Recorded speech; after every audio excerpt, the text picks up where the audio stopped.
ইসলাম মানে অন্যরকম হৃদয় কাড়া আলো, ইসলাম মানে চেষ্টা করা হতে আরো ভালো, ইসলাম মানে মায়ায় ভরা মধুর কোন ফুল, ইসলাম মানে জানা মাত্র ছেড়ে দেয়া ভুল। চারিদিকে শুনছি শুধু একটাই স্লোগান, ইসলাম ছিল ইসলাম আছে থাকবেই ইসলাম, ইসলাম ইসলাম ইসলাম ইসলাম। কিছু তথ্য বলার সময় হয়তো উদাহরণ দিতে গিয়ে এমন এমন কিছু এসে যায় যেটা আসলে বলা ঠিক না। এই যে একজন নায়িকার নাম সেদিন মনে হয় পাবনা না কোথায় যেন,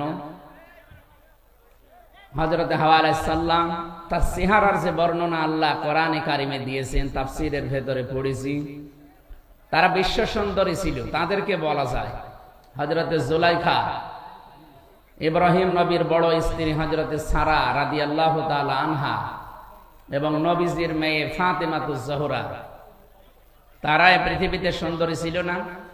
তাদের মতো সুন্দরী করে আল্লাহ কাউকে বানায়নি এবং কিয়ামত পর্যন্ত এত সুন্দর মানুষ আর আসবে না। কিন্তু তারা কি আমাদের মতো এভাবে রূপ সৌন্দর্য প্রদর্শন করে বেরিয়েছে? বলেন। আমি এই উদাহরণ দিতে গিয়ে বলেছিলাম যে এখন যারা বিশ্ব সুন্দরের তালিকা, এদের দূরে কে ফিশান নাকি নাম, রশ্মিকা, এগুলো আমি পড়েছিলাম, যুগান্তর পত্রিকায় দেয় মাঝে মাঝে, পেপার পত্রিকা পড়ে দেখেছি যে এদেরও তালিকা আসে, এদের যে চেহারা দেওয়া থাকে, কোথায় হযরত হাওয়া আলাইহিস সালাম আর কোথায় এই নায়িকা। ওদের তুলনায় তো কিয়ামত পর্যন্ত কেউ এরকম সুন্দরী আল্লাহ পাঠাবেন না। এদের দেখেই মানুষ পাগল হয়ে যাচ্ছে এখন। হযরত হাওয়া আলাইহিস সালামকে আদম আলাইহিস সালাম দেখেছিলেন সর্বপ্রথম, তিনি তো প্রথমে তাকিয়েছেন এবং ধরতে গেছেন। আমি এই উদাহরণটা ওই জায়গা থেকে বলেছিলাম। তারা আগে নেই পরে নেই, উল্টা পাল্টা করে মিডিয়া ট্রল করে, বিশেষ করে জনকণ্ঠ, এটা একটা জঘন্য কণ্ঠ। এদেশের বহু আলেম এবং শহীদ আল্লামা দেলাওয়ার হোসেন সাঈদী রহমতুল্লাহ আলাইহি বহুবার বলেছে, জনকণ্ঠ এটা পত্রিকা না, এটা ভারতের এজেন্ট। আপনারা এই পত্রিকা কেনেন কোন কারণে? এটা কিনলেও বাচ্চাদের টয়লেট পরিষ্কার করার জন্য কিনবেন, কারণ যত রকমের আগে নেই পরে নেই, মাঝখান থেকে একটা কথা জুড়িয়ে মানুষকে কালার করে, এরা মানুষের চরিত্র হনন করে। আর পৃথিবীতে সবচাইতে বড় গুনাহ এটা। কিছু মানুষ বুঝে না বুঝে ফেসবুকের মাধ্যমে কিছু আলেম নামে জালেম, এরা আন্দাজে এক কথা আমার নামে লাগিয়ে দিন। আরে ভাই, আপনি তো বুঝবেন যে আমি 1-1.5 ঘন্টা কথা বলি, 2-1টা কথা তো স্লিপ অফ টান হতেই পারে। আল্লামা সাঈদী সাহেবেরও হয়েছে। কোন বুজুর্গ কথা বলতে বলেন তো 1-1.5 ঘন্টা দেখি ওর 10টা ভুল ধরতে পারে কিনা দেন। জালেমরা আমার জীবনটা শেষ করে দিয়েছে, এরপরও কিছু কথা বলার জন্য আমি তো আসতে চাই না। আপনারা তো নিয়ে আসেন। ডাক্তার আমারে বলছে আজ 10টার পরে জেগে থাকবেন, আপনার কিন্তু আবার ওই অবস্থা হয়ে যাবে। আমি আসতে চাই না। হাত পা ধরে পা ধরে, আমার বাবার হাত ধরে, আমার বাবার পা ধরে নিয়ে আসেন। আর নিয়ে আসার পরে একটা স্লিপ অফ টান হলে সেটা নিয়ে আপনি মিডিয়া ট্রল করেন। আপনার লজ্জা নেই? জালেম তো সব পালিয়েছে, তার সাথে বড় জালেম আপনি দেখছেন এখন। আর আমি কি ওই উদ্দেশ্য নিয়ে বলেছি? আমার মনের খবর আল্লাহ জানে না? আরবিতে সেই উলঙ্গ মহিলাকে আমার সামনে লাগিয়ে দিয়ে বলছে হুজুরের সাথে বিয়ে করবে। মানুষের মানে কমন সেন্স কোথায় গেছে? বিবেক মনে হয় মরে গেছে। আমরা বাঁচি না, দেশ নিয়ে চিন্তা করছি, কি অবস্থা দাঁড়িয়েছে এখন। আর শয়তান আছে মানুষের পেছনে লাগানো। মানুষের দোষ ত্রুটি যারা বর্ণনা করে বেড়ায়, খালি মানুষের দোষ ত্রুটি যারা অনুসন্ধান করে বেড়ায়, আপনি মনে করবেন এগুলো একটা অমানুষ। এতে জন্মের সমস্যা, সেগুলো যারও সন্তান। ফেসবুকে যারাই দেখবেন যার তার নামে উল্টা পাল্টা কিছু লেখে, সে যার নামেই হোক, যার নামে উল্টা পাল্টা লিখবে, আপনি 100 ভাগ সঠিক না হয়ে লিখতে পারেন না। আর মনের খবর আপনি জানেন না। কথা বলেন না কেন? এই জন্য সাবধান হবে, কারণ আপনার সব কথা কিন্তু রেকর্ড হচ্ছে। আমি হয়তো কিয়ামতে বেঁচে যাবো, আপনার ধরা খাবে, আমার কি ক্ষতি হবে? কিছু হবে। 10টা মাহফিল বন্ধ হয়ে গেলে, এ দেশ বন্ধ হয়ে গেল, বা পৃথিবী নেই, আল্লাহর দুনিয়া ছোট নাকি? মানুষের পেছনে এই জঘন্য কণ্ঠ, জনকণ্ঠ আর কেউ কিনবেন না মুসলমানেরা। যদি কেউ 10 টাকা 8টা দিয়ে কেনে, এই টাকাগুলো মনে করবেন পানিতে ফেললাম, যখন বাচ্চাদের টয়লেট পরিষ্কার করবে। এগুলো ভারতের এজেন্ট। শেষ করে ফেললে প্রতিবেশী নামে এই কলঙ্ক যারা মসজিদ গুলো ভেঙে ভেঙে এখন মন্দির বানাচ্ছে। আবার বলছে আজমির শরীফও নাকি 1000 বছর আগে এখানে মন্দির ছিল, জবাই করার দরকার ধরে ধরে। শয়তান। ভারতের এই যে কয়েকটা সাংবাদিক বের হয়েছে টিভিতে, কলকাতার এই যে ময়ূর রঞ্জন নাকি নাম জান, এ কি মানুষের ভেতরে পড়ে? এরে মনে হয় বাবা 15-16টা বাবা হবে, তাছাড়া এত খারাপ সন্তান তো দুনিয়া জন্ম দেওয়ার কথা না। আমার মনে হয় ওকে 50 জন মিলে জন্ম দিয়েছে। আমি এত খারাপ কথা বলতাম না। যা শুরু করেছে এদের এই মিডিয়া জ্ঞান। নুন আল কলামি ওয়া মা ইয়াসতুরুন। আল্লাহ তাআলা বলে সাবধান, আমি কিন্তু কলমের কসম করলাম এবং কলম দিয়ে মানুষ যা লেখে এইটারও কসম দিলাম। আপনি হয়তো থাকবেন না, আমিও আর 50 বছর পরে থাকবো না, কিন্তু এইটা থেকে যাবে। আপনার এই মিথ্যা তথ্য তামাম দুনিয়ায় ছড়াবে, যত ছড়াবে ওটা যদি সত্যিই মিথ্যা হয়, আপনি কবরে বসে বসে বাঁশ খাবে, তখন কে দেখবে আপনাকে? আপনাকে আমি বাঁচাতে যাই, উল্টা পাল্টা কিছু করবেন, যে যা করছে তার জবাব সে দেবে, আপনি তার পেছনে লাগবেন কোন কারণে? এই জন্য আমার সময় দিন, আমার উপর আর জুলুম করবেন। আজকে 3টা নিয়েছেন আপনারা জোর করি, কিন্তু একটাই পারি না। আমার যে শরীরের কন্ডিশন দেখতে পাচ্ছেন না, 3 বছর ওরা কি খাওয়িয়েছে আপনি জানেন? প্রত্যেকটা মানুষ এখন বের হয়ে অসুস্থ হয়ে যাচ্ছে। মামুনুল হক হাসপাতালে ছিল, আমি 10-11 দিন পড়েছিলাম হাসপাতালে। আমার সেন্সই ছিল না যে আমি আছি কিনা। এই অবস্থার পরও জোর করে নিয়ে আসেন, এসে কিছু একটু হলে আমারে বাঁশ দেওয়ার জন্য রেডি থাকেন না। এই ফেসবুকে যারা এই যুদ্ধ করছেন, যুদ্ধ করার জায়গা পান না। আশা করছে আপনারা থামবেন, যদি না থামেন, আমরা মজলুম মানুষ, মজলুমের দোয়া কবুল হয়, এটা নবীজির হাদিস।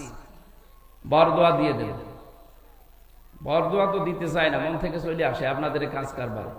তামাম দুনিয়া জানে না যে দেশে 15.5 বছর আলেমরা সব মজলুম ছিল, কিছু 5 আতা গোলাম ছিল, তাদের নাই জান্নাত ছিল, আর আমরা তো ছিলাম জাহান্নামে।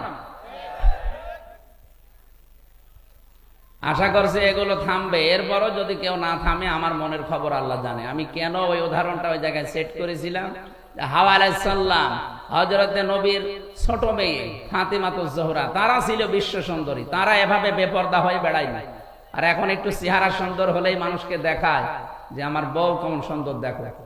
এই জায়গায় বলতে গিয়ে যারা বিশ্ব সুন্দরী এখন তালিকা করে, তাদের এই দূরে ফ্যাশন, এই রশ্মিকা কি নাম, ও সাথা তো কোথায় বাড়ি আমি তাও জানি না, খালি পড়েছি এতটুকু। আর ওইটা উলট পালট করে আমার কথা তো কাটবে, আমিরে জামাতের কথা তাই কাটছাট করে মানুষকে কালার করছে, আর আমি তো ছোট মানুষ। এই জন্য আগামী থেকে আমি আপনাদের হাতে পায়ে ধরে বলছি, যে কয়টা ডেট আমার শরীরে কোলায়, অন্তত এক এক জেলায় 2-3টা করে, এর বেশি তো পারার কথা না। 64টা জেলা, 630টা থানা, আপনি টের পাচ্ছেন? প্রত্যেক থানায় যদি একবার করে যাওয়া লাগে, মাসে বছরে কয়টা মাহফিল হয়? না 6 মাস হইল 300টার ভেতরে 150টা মাহফিল হয়, 630টা থানা, কোথায় যাওয়া যায়? আর আজকে আমার বাবা মা বউ মেয়ে সব রাগ করছে যে তাই করে বেড়াতে জানা। তা আমি কারে বোঝ দেবো? এখানে আসলে আপনাদেরও মন পায় না, হ্যাঁ হুজুর দেরি করে আসে। আরে ভাই, আপনি আমার জায়গা থাকলে টের পেতেন। ম্যাডামকে সময় দেবো, সে 10 মিনিট সময় নেই, বলে জান তাই করে বেড়াতে যান, আপনার সংসার করা লাগবে। আপনাদের কারণে আমার সংসার নষ্ট হয়ে যাচ্ছে। আমার মা বাবা আজকে গরম দিচ্ছে, কি করো, কি বলবো তাদের? বলেন, আমি কি ডেট নিতে চাই? ওই মাওলানা হোসাইনকে মানুষ পাগল করে ফেলে। আমি আবার বলছি, আপনার হাতে পায়ে ধরে, সারা দেশে এটা যাচ্ছে, সবাইকে বলছে, আন্দাজে ভুল বুঝবেন না। আর কিছু মানুষ প্রতারণার শিকার হচ্ছেন। এই শেষে 16 একটা নাম্বার আছে, এটা এক হিন্দুর নাম্বার, নয়ন দাস। এই শয়তান কিছু মুসলমান মিডিয়ার সাথে হাত করে আমার ছবি পেছনে লাগিয়ে কম্পিউটারের মাধ্যমে ওরা মানুষের কাছে টাকা নিচ্ছে যে হুজুর ডেট দিচ্ছে, অথচ আমার ডেট খালি নেই, সারা দেশ জানে। এই কিছু মানুষ অজ্ঞ, আবেগে টাকা দিচ্ছে, 10,000 5,000 করে দিয়ে ধরা খাচ্ছে। পোস্টার ছাপিয়ে বলছে আমাদের পোস্টার হয়ে গেছে, আপনি আসেন। আসবো মানে? আমার ওই দিন মাহফিল চট্টগ্রাম, আর আপনি দিয়েছেন সিলেটে, আমি যাবো কি করি? আর আপনার মাহফিল আমি জানিই না। এই জন্য আমি আবার আহ্বান করছি, এই 16 নাম্বারটা যদি ধরতে পারেন কেউ, ওরে পিটিয়ে মেরে ফেলবেন, এতে যা হয় আমি দেখব। এই শয়তানের কারণে সারা দেশ থেকে মানে মুসিবতের শেষ নেই, মানুষও ধোঁকা খাচ্ছে। এই যে এতগুলো মানুষ এখন যদি ধোঁকা খেত, আমারা যদি দাওয়াত না দিতে বলতো 16 নাম্বার প্রতারকের কাছে, আর 70, এই দুইটা, এটা রবি নাম্বার, শেষে 16 একটা, শেষে 70 একটা। এরা বিভিন্ন জায়গা থেকে কম্পিউটারে খুব পারদর্শী, বিভিন্ন জায়গায় আমার ছবি এখানে পেছনে লাগিয়ে বসে মুখ নড়াচ্ছে। এত চালাকের আর এত এত এক্সপার্ট। কত প্রশাসনকে দিলাম যে ভাই ধরে দেন, না কেউ পারছে না। এখন আমি কি করব? কালকেও মাহফিলে চট্টগ্রামে ধোকা দিয়েছে মানুষকে, সেখানে বলে 1.5-2 লাখ মানুষ, বলছে হুজুর দাওয়াত নিয়ে আসে না, অথচ আমি জানিই না। ওই 16 নম্বরে ধোকা খেয়েছে, এই ময়মনসিংহ সেদিন ধোকা খেয়েছে, সিরাজগঞ্জ দল চত্বরে ধোকা খেয়েছে, কিচ্ছু জানি না। এরা আন্দাজে মানুষ জমা করছে, আর নাম শুনলে তো এখানে 1-1.5 লাখ মানুষ হয়ে যায়। এটা বারবার সরাতে পারো না। মিডিয়ার গুলো কি করে এরা, নাকি এরা ওর সাথে জড়িত আছে? না না, এর থাকতে পারে না। না ধরতে পারো না, কি করো কি? গ্রুপ গ্রুপ চালাও, একে গ্রুপকে দেওয়া যায় না যে 16 নম্বরে 70 নম্বরে কেউ ধোকা খাবেন না। এইগুলো ছড়াতে পারো। রাশমিকার নাম মুখ দিয়ে একবার বের হইলো, সেটা ছড়াতে পারো, আর এটা পারবে না।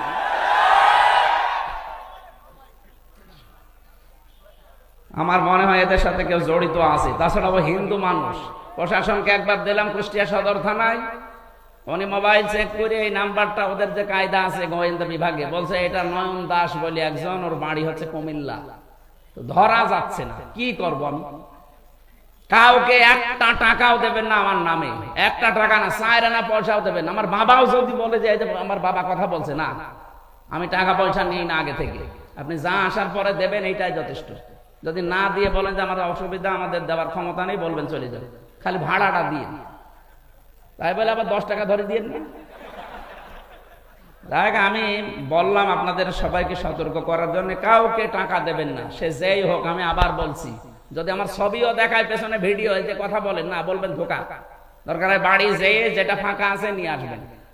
কাউকে টাকা দেবেন না, আমি আবার বলছি, কাউকে টাকা দেবেন না। আজকেও 2 জন ধোকা খেয়েছে, 20-40 হাজার টাকা দিয়েছে ওই শয়তানকে, অথচ আমি কিচ্ছু জানি না।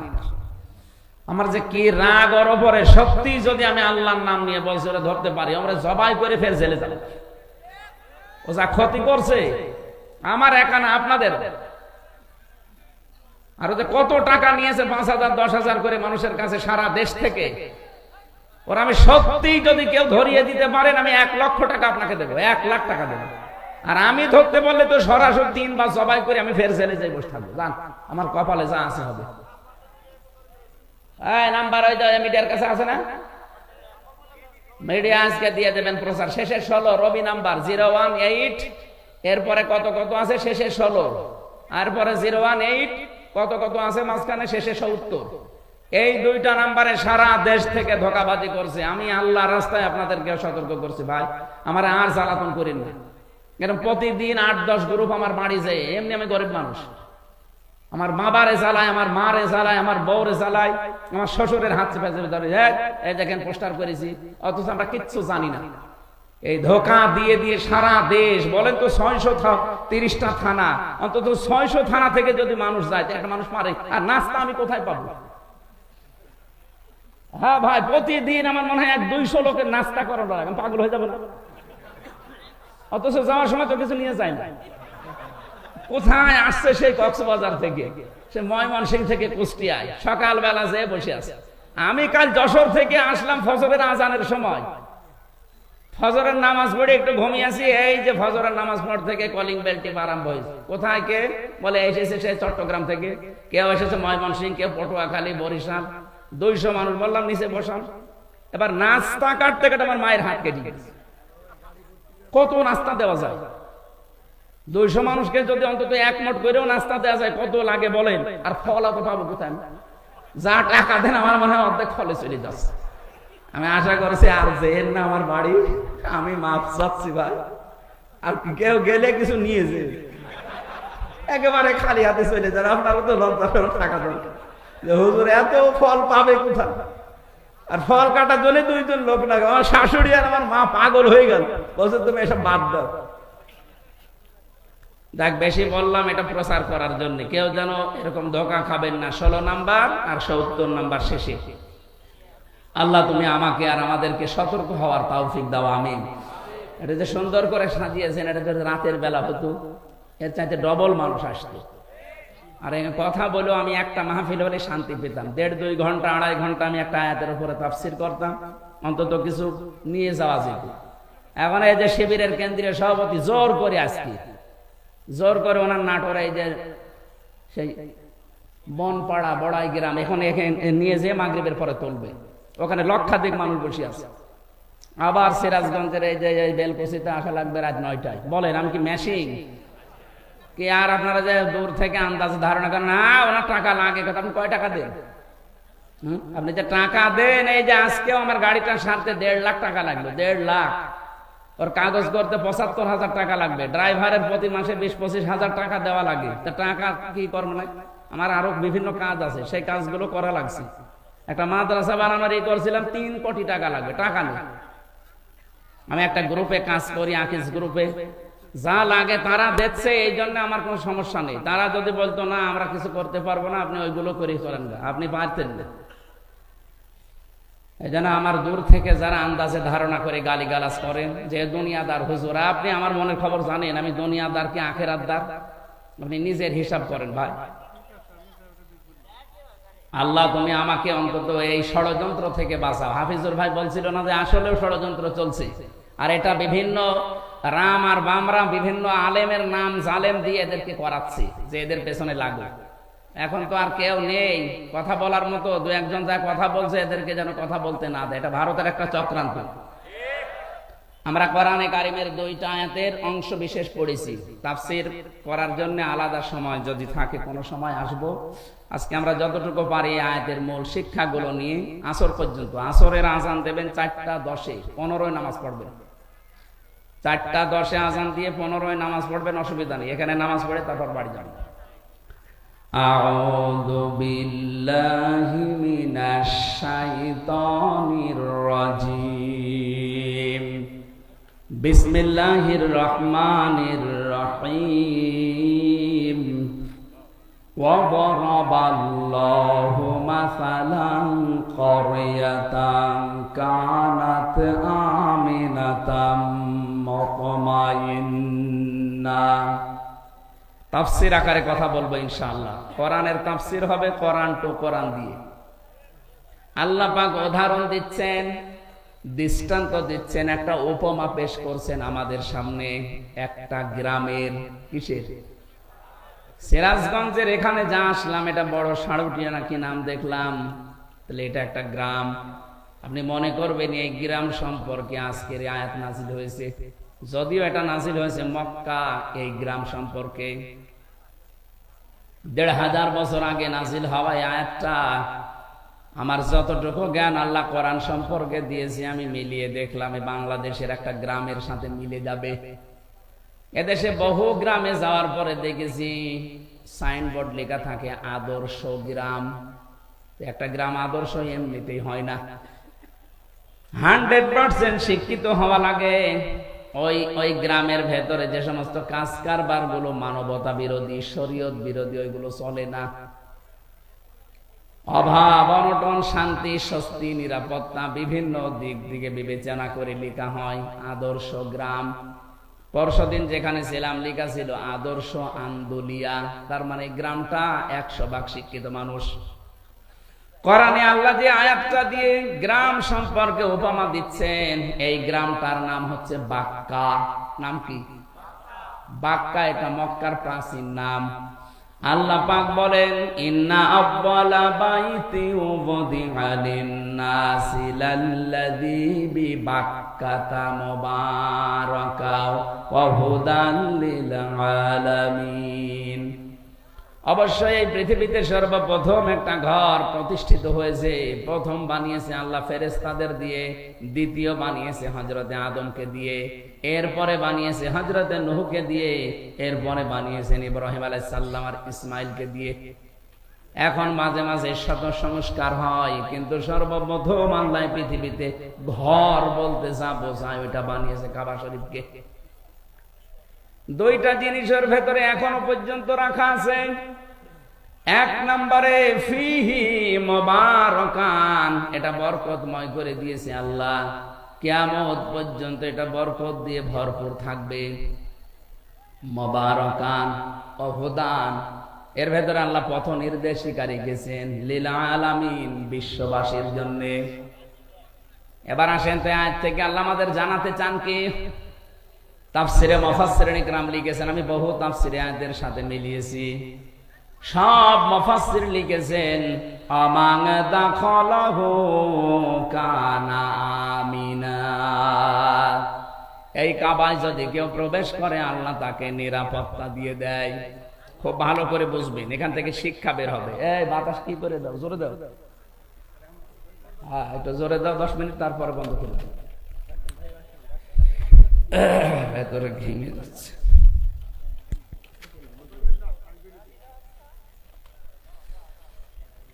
আল্লাহ পাক বলেন কাবার চত্বরে কেউ আসলে তাকে নিরাপত্তা দেওয়া হয়। আমার প্রশ্ন, এই বাংলাদেশ কি কাবা শরীফ? কথা বুঝে বললেন? এই দেশ তো আর কাবা শরীফ না। এখানে কাবা শরীফের কি আছে বলেন? কিছুই নেই না। মসজিদ আর কাবা আলাদা। কিয়ামতের দিন কাবা শরীফ শুধুমাত্র ইঞ্জিন হয়ে জান্নাতে যেতে থাকবে। ইঞ্জিনের সাথে যেমন বগি থাকে, তামাম দুনিয়ায় যত জায়গায় মসজিদ আছে, এই মসজিদে যারা সেজদা দেয় তাদেরকে প্যাসেঞ্জার করে ওর সাথে আল্লাহ বগি বানিয়ে দেবেন। আমি যদি এখন মসজিদ ভিত্তিক জীবন গঠন না করি, মসজিদের সাথে আমার যদি সম্পর্ক না থাকে, ওই দিন ওই বগির ভেতরে আমি উঠতেও পারবো না, জান্নাতেও যেতে পারবো না। কথা বলেন না কেন? বিশ্বনবী জানিয়েছেন কিয়ামতে যে কঠিন ভয়াবহ অবস্থা আল্লাহ বানাবে। মানুষ ঘামের ভেতর অনেকে হাবুডুবু খাবে। দুধের বাচ্চার কথা সন্তানের মা ভুলে যাবে। মহিলাদের এই দৃশ্য দেখার পরে পেট ফেটে সন্তান বের হয়ে যাবে। এত কঠিন অবস্থা আমি তৈরি করব, কিন্তু এর ভেতরে 7 প্রকার মানুষকে যে আমার আরশের ছায়ায় স্থান দেব, তার 4 নম্বরে তারা যাদের সব সময় মসজিদের সাথে অন্তর লটকানো থাকে। তার মানে নামাজে গেলে, নামাজ শেষ হলে বের হতে মন চায় না, কিন্তু কর্মজীবনের জন্য বের হওয়া লাগে। যখনই কর্মজীবনে যায়, নামাজের সময় হলে আবারও যেন ছটফট করে আবার আল্লাহকে সেজদা দেওয়ার জন্য চলে আসে। এরকম মন যদি কারো তৈরি হয়, কিয়ামতের দিন ওই লোকটা আল্লাহর জান্নাতে আরশের ছায়ার তলে স্থান পাবে। মাছের কলিজা দিয়ে আল্লাহ তাকে খাবার খাওয়াবে। এবার আমি যে উদাহরণটা নিয়ে এসেছিলাম, এবার দেখেন তো। আল্লাহ পাক বলেন আমান দাখালাহু কানা আমিনা। হে নবী, আমি কিন্তু কাবাকে নিরাপত্তা দিয়ে ঢেকে রেখেছি। আমাদের দেশটা যেহেতু কাবা না, এ দেশকে যদি কাবার মতো নিরাপত্তা দিতে হয়, কোরআনে কারিমে সূরা আনআম 7 নাম্বার পারা 17 নাম্বার পৃষ্ঠা 1ম নাম্বার লাইনের 82 নাম্বার আয়াতে এই দলিল দিয়েছেন। ওইটা যদি আমরা সত্যিই মেলাতে পারি, সারা পৃথিবী আমার এই বাংলাদেশে 56,000 বর্গ মাইল কাবার মতো শান্তি, স্বস্তি, নিরাপত্তা দিয়ে আল্লাহ ঢেকে দেবেন। কাবাকে নিরাপত্তা দিয়েছে কে? 56,000 বর্গ মাইল নিরাপত্তা দিতে পারে কে? আপনি বলেন না আমাদের র্যাব আছে। আরে ভাই, র্যাবেরই তো নিরাপত্তা লাগছিল কয়েকদিন আগে। কে? পুলিশ পর্যন্ত আপনার সিরাজগঞ্জে 14 জন না 13 জন মারা গেছে, পিটিয়ে মেরে ফেলেছে মানুষ। কুষ্টিয়াতে আমার বাড়ির আশপাশে অনেক পুলিশ ভাড়া থাকতো, কোথায় যে গেছে এখনো পর্যন্ত ফিরে আসেনি। ওরা জানে, ওর পরিবারও জানে না ও কোথায় আছে। পুলিশ পর্যন্ত নিরাপত্তা পায়নি ওই সময়। আল্লাহ পাক এবার কি জানিয়েছেন দেখেন, আপনার জীবনে মেলে কিনা। আল্লাযীনা আমানু ওয়া লাম ইয়ালবিসু ঈমানাহুম বিযুলমিন উলাইকা লাহুমুল আম ইলা আখির আয়াত। এখানে যারা আরবি বোঝে, উলাইকা এটা ইসমে ইশারা। আল্লাহ যেন এভাবে আঙ্গুল দিয়ে বাংলাদেশের দিকেই মনে হচ্ছে দেখাচ্ছে, কারণে দেশে কোরআন শরীফ আছে না? বলেন বলেন। যেখানে কোরআন আছে তাদেরকে দিয়ে আল্লাহ যেন ইঙ্গিত দিচ্ছেন, যারা ঈমান আনবে আর ঈমানের সাথে জুলুমকে মিশ্রণ করবে না।